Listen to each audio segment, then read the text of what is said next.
Welcome back, everybody, for another deep dive. This time we're looking at India's Ministry of Social Justice and Empowerment. They seem to be focusing a lot on marginalized communities. Yeah, for sure. Marginalized communities are a key focus. Yeah, and working in so many areas. Okay. Welfare programs, economic development schemes, and more. Yeah. And I was actually hoping we could spend a little bit of time today on their EAnudaan Portal and the SMILE scheme. Absolutely. Both great initiatives worth exploring. Yeah, I think so too. And let's start with this EAnudaan Portal. Okay. Because, I think the world of NGOs and grant funding can sometimes feel a bit opaque. Oh, for sure.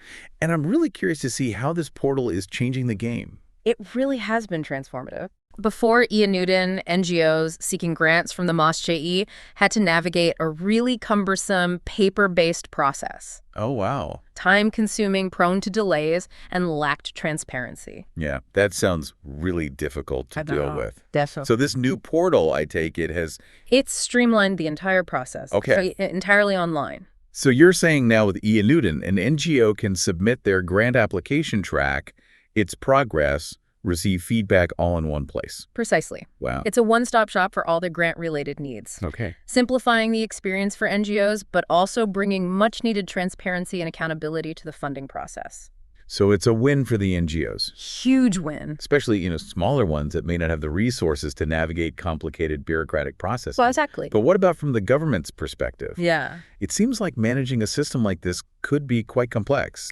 It could be, but this is where EAnudaan really shines. Okay. It doesn't just streamline the process for NGOs, it streamlines it for the MOSJE itself. Oh. So they can verify NGOs, process applications, monitor the entire system much more efficiently. So it's a win-win situation. Absolutely. NGOs get a simplified and transparent system. Right. And the government can manage the grant and aid process more effectively. More effectively and efficiently. That's what I call a successful initiative. For sure. And you were talking about the transparency. Yeah. Does that also play into it as well? It does. Like how? Well, the portal allows for real-time tracking of fund utilization. Okay. So it's easier for the MOSJE to monitor how these funds are being used and to assess the impact of their grants. So it's not just about giving out money. Right. It's about ensuring that that money is used effectively. Absolutely. And actually makes a difference. It's about impact. I'm starting to understand why you find this work so fascinating. It's remarkable to see how technology can be harnessed to bring about positive social change. Yeah. EAnudaan is a prime example of that. Okay, so it's not just a portal. It's not just a portal. It's a tool for empowerment. A tool for empowerment. I like that. Okay, I'm totally on board with the EAnudaan portal. But let's shift gears now and talk about the SMILE scheme. Okay. This one, from what I've read, seems like a particularly ambitious undertaking. It is ambitious. SMILE stands for Support for Marginalized Individuals for Livelihood and Enterprise. Wow. And it's a comprehensive program that brings together two key initiatives. One focuses on the rehabilitation and empowerment of transgender persons. Okay. And the other aims to help those engaged in begging. What I find intriguing about SMILE is that it doesn't seem to take a one-size-fits-all approach. No. It seems like they're really acknowledging the unique challenges faced by these two very different groups. Absolutely. Trying to tailor its support accordingly. You've hit the nail on the head. Instead of simply providing handouts, SMILE focuses on long-term solutions. Okay. So for transgender persons, for example, it provides support for education, healthcare skill development, and even legal protection. It's about empowering them to build a better future for themselves. Not just offering temporary relief. Right. That's a really important distinction. It is. And for those engaged in begging, what does SMILE do? It takes a multi-pronged approach. Okay. That involves identification mobilization, providing shelter homes, and ultimately facilitating their comprehensive resettlement. So it's not just about getting them off the streets. No, it's not just about that. It's about understanding the underlying reasons that led them to begging in the first place. Exactly. And addressing those issues holistically. That's the goal. It's about creating a safety net that not only catches them when they fall, but also helps them get back on their feet and lead dignified and fulfilling lives. Absolutely. It's clear that SMILE is a really ambitious and multifaceted program. It is. I'm honestly a little overwhelmed by the sheer scope of it. I understand it's a lot to take in. Yeah. Why don't we start by focusing on the component that addresses the needs of transgender persons. We can explore the specific initiatives within that component, and then we can move on to discussing the support provided to those engaged in begging. That sounds like a good plan. Yeah. I'm particularly interested in how SMILE is addressing the unique challenges faced by transgender persons. Okay. Especially when it comes to healthcare and social acceptance. All right. So let's dive into that first. Excellent. Let's unpack that in the next part of our deep dive. Welcome back. All right, so as promised, let's delve deeper into SMILE's initiatives designed to empower and uplift the transgender community in India. Okay, yeah, let's unpack this. We talked about scholarships for transgender students, which is fantastic. But what about, those who have completed their education or are looking for pathways beyond traditional academia? Yeah. What does SMILE offer them? That's a great question. SMILE recognizes that education isn't a one-size-fits-all solution. Right. And they've designed initiatives that cater to various life stages and aspirations. So for transgender individuals seeking employment, okay, SMILE actively fosters collaborations with corporations. So connecting them with potential employers. Yes, exactly. Okay, I like where this is going. It's all about inclusivity and breaking down barriers to opportunity, and they particularly focus on corporations that have robust CSR programs that emphasize skill development and entrepreneurship training. So it's not just about handing them a job. No. It's about equipping them with the tools and knowledge to succeed in the long run. Exactly. Okay. And it goes beyond just job placements. Yeah, really? SMILE encourages the formation of self-help groups specifically for transgender individuals. What role do these self-help groups play? They provide a sense of community, offer emotional support, and importantly, give transgender individuals access to microcredit facilities. So a support system and a means to achieve financial independence. Precisely. It sounds like a really empowering approach. It is. These groups can help them establish small businesses, pursue entrepreneurial ventures, and gain control over their economic destinies. And we can't ignore the fact that transgender persons in India face a lot of discrimination and stigma. Sadly, that's true. Both socially and systematically. Does SMILE address this aspect as well? Absolutely. It takes a multi-pronged approach, recognizing that empowerment goes beyond economic opportunities. One key element is the establishment of transgender protection cells. Transgender protection cells, that sounds serious. These are dedicated units operating at both the state and district levels, and their primary focus is preventing crimes against transgender persons. So they're tasked with protecting transgender individuals from violence and harassment. That's right. They monitor cases of offenses, ensure that these cases are registered and investigated promptly, and ultimately work towards bringing the perpetrators to justice. It sounds like a reactive measure, responding to crimes after they've happened.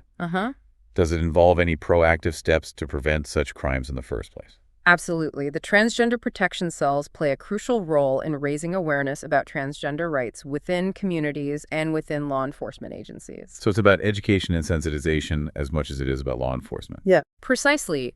They conduct programs to sensitize police officers and government officials, build bridges between the police and transgender organizations, and generally work towards creating a more inclusive and understanding environment. Okay. That's encouraging to hear. It seems like a more holistic approach to tackling a complex issue. It is. And these protection cells are strategically structured, with the state-level cells operating under the Director General of Police. Okay. And the district-level cells under the district magistrate. So that means they have a direct line to those in positions of authority. Exactly. It ensures they have the authority and resources to effectively address issues and advocate for the rights of transgender persons. And importantly, they have a multidisciplinary team. Tell me more about this team who's involved. These teams include police officers, counselors, social workers, and data entry operators, providing a wide range of expertise to handle various issues. So they can provide everything from legal guidance to emotional support. Exactly. They can assist with navigating legal processes, provide crisis counseling, document cases, and offer emotional support to transgender individuals who have experienced violence or harassment.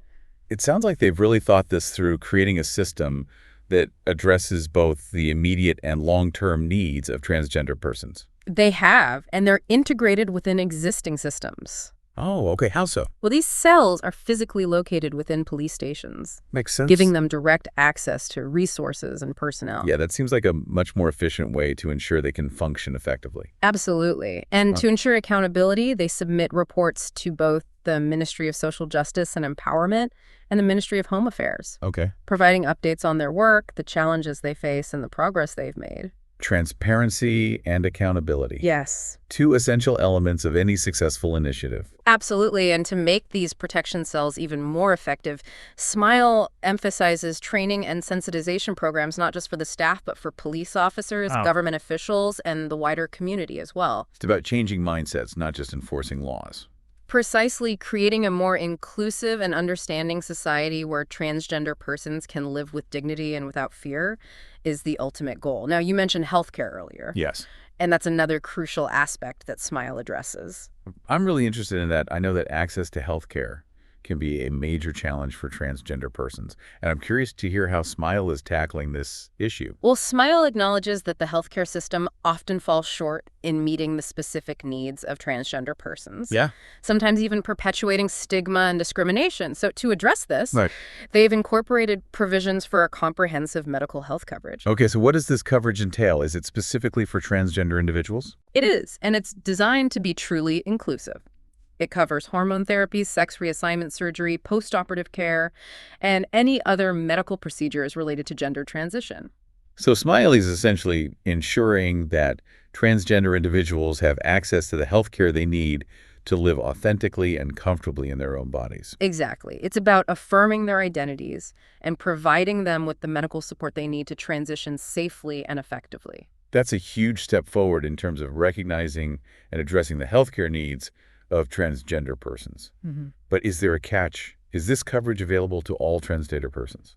Ideally, yes, but there are some eligibility criteria to access this healthcare coverage. Right. Individuals need to have a transgender certificate and identity card issued through the National Portal for Transgender Persons. That makes sense. Right. It sounds like a system designed to ensure that resources are allocated appropriately. But I'm curious about the actual implementation. How are they ensuring that transgender persons can access these healthcare services without facing discrimination or stigma within the healthcare system itself? You're hitting on a really important point. SMILE is taking a multi-pronged approach to this as well. They're actively working to sensitize healthcare providers about the unique needs and experiences of transgender persons. So it's about educating those who are providing the care Yes. to ensure they approach transgender patients with sensitivity and understanding. Exactly. It's about fostering a culture of respect and inclusivity within healthcare settings. SMILE is also encouraging hospitals to create dedicated medical cells specifically for transgender patients. That sounds like a great initiative. Having a dedicated space where they could feel safe and comfortable seeking care Absolutely. could make a huge difference. It could. And beyond physical spaces, SMILE is also promoting the use of inclusive language and practices within healthcare settings. So things like using preferred pronouns, having gender-neutral restrooms, and implementing non-discrimination policies. Precisely. It's about creating an environment where transgender persons feel welcomed, respected, and affirmed. These are all really important steps. But what about affordability? Healthcare can be incredibly expensive, even with insurance. How is SMILE addressing that aspect? That's a crucial consideration, and SMILE is taking steps to ensure that these essential healthcare services are accessible to all, regardless of their financial situation.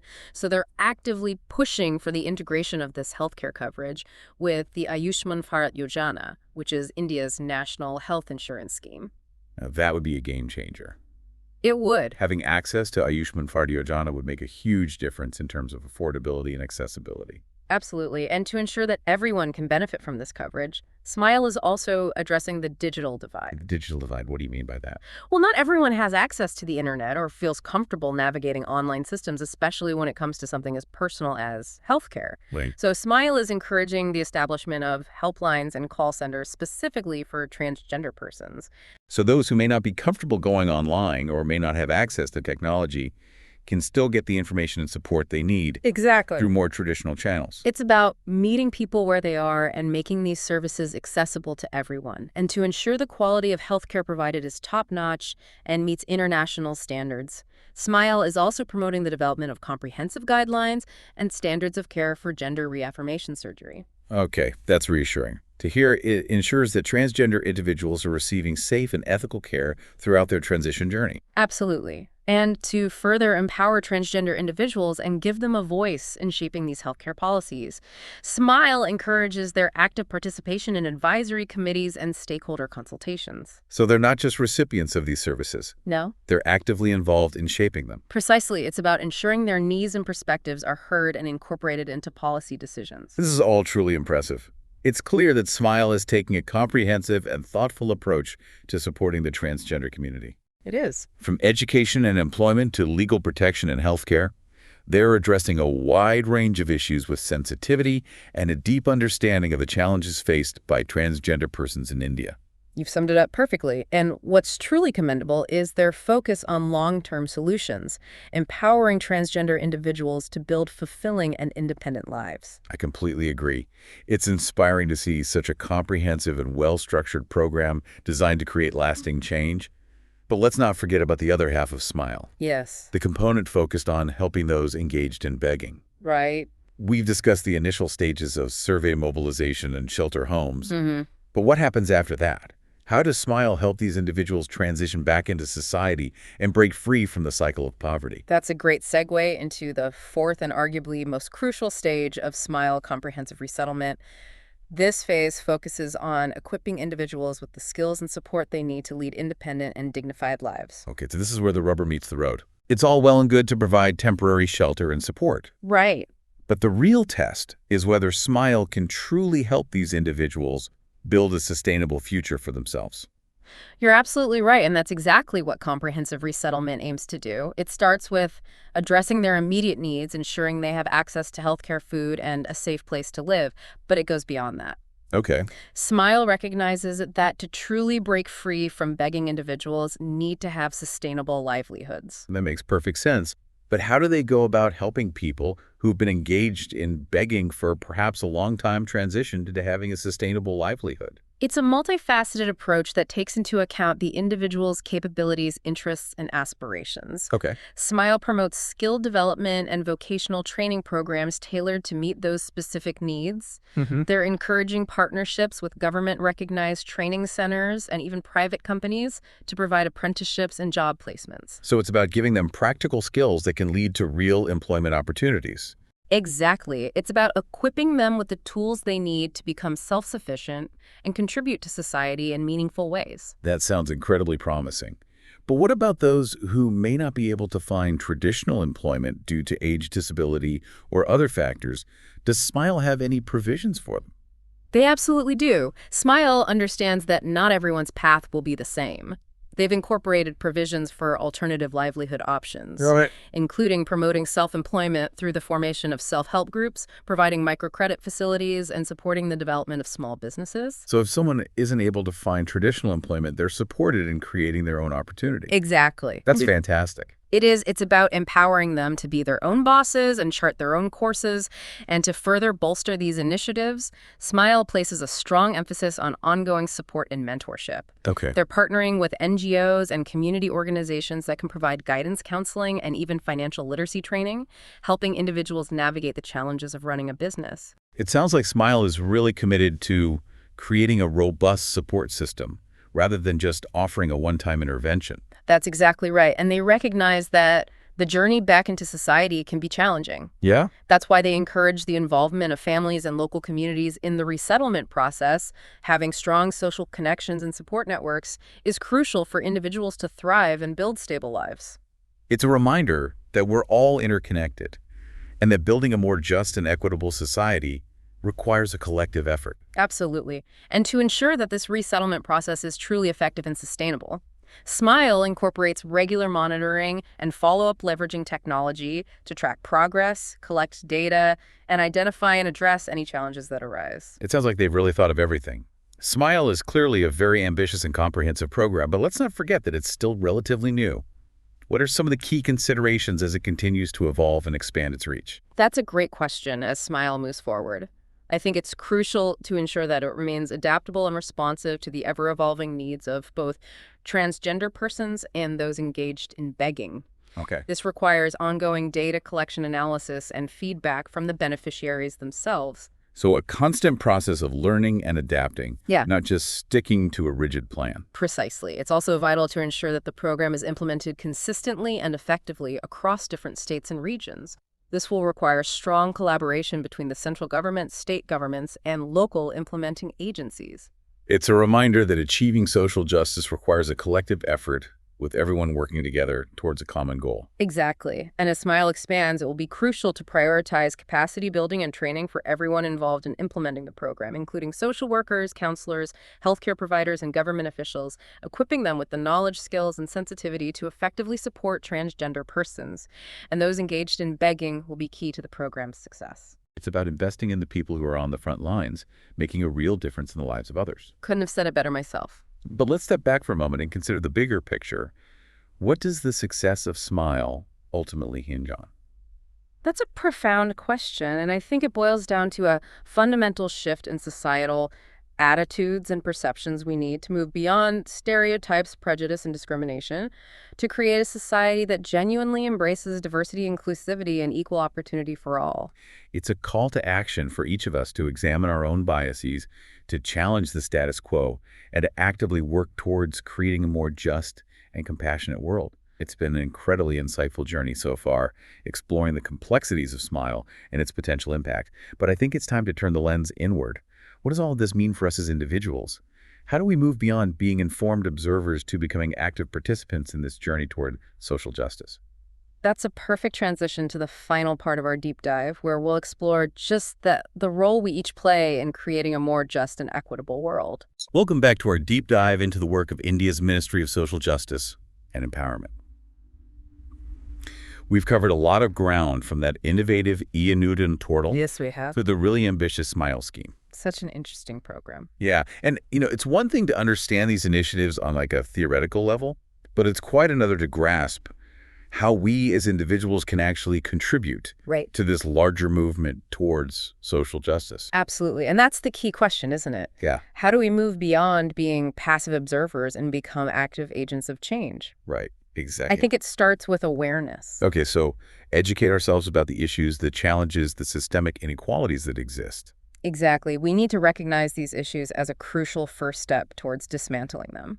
Okay, so going beyond the headlines and sound bites, really digging deep to understand the nuances of these issues. Precisely. Read research, engage in conversations, challenge your own preconceived notions. Knowledge truly is power, and in this context, it's the power to empathize, understand, and ultimately act. Okay, I'm with you on that. But how do we translate that knowledge into action?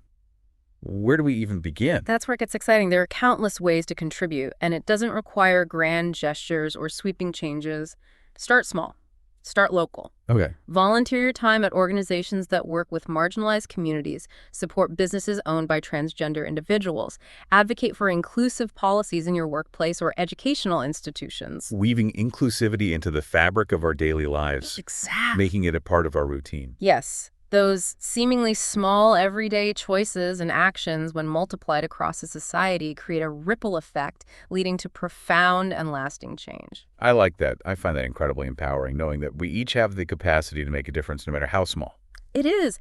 And never underestimate the power of your voice. Speak up against discrimination, challenge harmful stereotypes. Use your platform, whether it's social media or conversations with friends and family, to amplify the voices of marginalized communities. So being an ally, standing in solidarity with those who are fighting for equality and justice. That's the heart of it. And remember, this journey towards a more inclusive and equitable society is a continuous process. It requires constant vigilance, introspection, and a willingness to learn and unlearn. So stay informed, stay engaged, stay committed to creating a world where everyone has the opportunity to thrive regardless of their background, their identity, or circumstance. Beautifully articulated. That's the essence of social justice, and it's a journey we must embark on together. Well, I think that brings us to the end of our deep dive into the work of India's Ministry of Social Justice and Empowerment. It certainly does, and what a journey it's been. I have to say, I started this conversation feeling a bit overwhelmed by the sheer scope and complexity of these issues, but I'm leaving feeling incredibly inspired, knowing that we each have a role to play in creating a more just and equitable world. That's the beauty of knowledge. It empowers us, motivates us, and ultimately propels us to action. Remember, the information we've discussed, the questions we've pondered, and the spark of inspiration we've ignited, these are the seeds of change. So what's a parting thought, the final takeaway you'd like to leave our listeners with today? I'd encourage everyone to reflect on this question. What other innovative solutions can we envision to address the needs of marginalized communities? How can we leverage technology to make social welfare programs even more transparent and accessible? Those are powerful questions, and ones that I hope will stay with our listeners long after this conversation ends. It's been an absolute pleasure exploring these important topics with you. The pleasure was all mine. And to our listeners, thank you for joining us on this deep dive. We encourage you to continue exploring these topics, engage in meaningful conversations, and be the change you wish to see in the world. Until next time.